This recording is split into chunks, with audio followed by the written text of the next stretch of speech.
Hey there folks, and welcome to this video. We've just had the release of the new ACC DLC, which is, well, James Bay's favourite track. The Nürburgring. Now, what I'm going to do in this video is I'm going to compare the Nürburgring in ACC, the Nordschleife, to some other offerings that we've got on the sim racing market. I'm going to compare it to iRacing, seen as the kind of staple of online racing spheres. I'm going to compare it to rFactor 2, and I'm going to compare it to Automobilista 2. Now, the three different titles that we are comparing this to have all had the Nürburgring for quite a while, and they all four of these games, I'm going to call them games, I'm sorry if you're a sim racing nerd who gets offended by that, have got some of the same cars in them, namely the BMW M4 GT3, which I have tons of experience driving in ACC. I have lots of experience driving around the Nordschleife in iRacing, and some experience in the other two games. So what we'll get is the apples for apples comparison of the same track in 4 different titles, and then we'll wrap it up with a bit of comparison and a review for the new DLC.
So what do I think of this new DLC? Well, let's start off with a bit of comparison to the other 3 titles. Now, the one that I've got my most experience with is iRacing. But iRacing is also the most expensive of the lot, especially because to get the BMW M4 at Nürburgring Nordschleife, you have to buy both the Nordschleife itself and the Grand Prix Strecker, and then that unlocks a combined version. Then you have to buy the car. For me, the one I'm most familiar with is iRacing. The one that's most up to date is going to be the ACC one, Slam Dunk. And I would say the two are quite like for like. They both have the same graphical intensity, as in the same kind of issues of when you've got races around those tracks, you have to think about how your graphics engine is going to behave, and you've got to think about how the CPU is going to behave. When it comes to ACC in particular, it's a lot more CPU intensive than iRacing. So you need to think about how you're going to scale it back. RF2 is always an intensive game on both, but the inconsistencies of RF2 are more tied into the game itself. And AMS2, I don't have as much experience on to talk about the relative comparisons, but I've tried AMS2 and I've tried Project Cars2, which AMS2 is loosely based off of in terms of engine, and again, quite a similar feel. I think that they're all great in their own unique ways. And they all feel fun in their own unique ways. And it's proof of how hyper-realistic games need to not follow a purist, data-driven perspective to get the best overall experience. I've heard lots of people say that ACC is the best one out of all of them for it. And ACC generally tracks the best one when it comes to GT3 driving simulators. It's because it has the most real-world links. It's because it has the most professionals constantly trying it out, and it's also because it is the most accessible, I would argue, as well. AMS2 doesn't have the same kind of recognizability as ACC. rFactor 2 is very complex to set up, and iRacing is prohibitively expensive. That is pretty much the matter of fact on that one. And whilst ACC might tone some things down,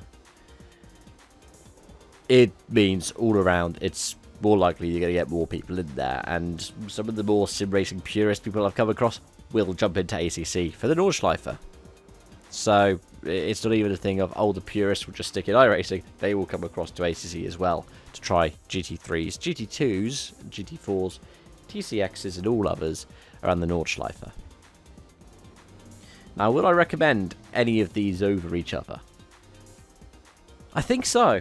I think I would genuinely recommend the ACC DLC because all of these are paid DLCs.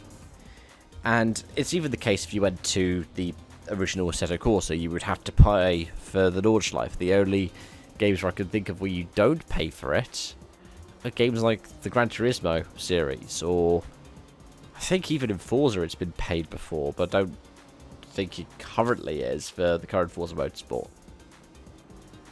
I've seen a lot of comparisons between Forza and ACC coming up, especially Overtake GG did a lot of comparisons between the two. But for me, these 4 simulators are the cream of the crop. And ACC manages to balance the forgivingness of not wanting to turn off people who are more casual with the unforgiving nature of the Nordschleife. As you can see, when you compare the different versions, you get much less air than in the other simulators. And you could argue that ones such as rFactor 2, where you have to slide a bit more, you're more likely to cock it up on 2 wheels. In iRacing, you're more likely to get air because iRacing tends to be a bit more like that, a bit more lower gravity it feels.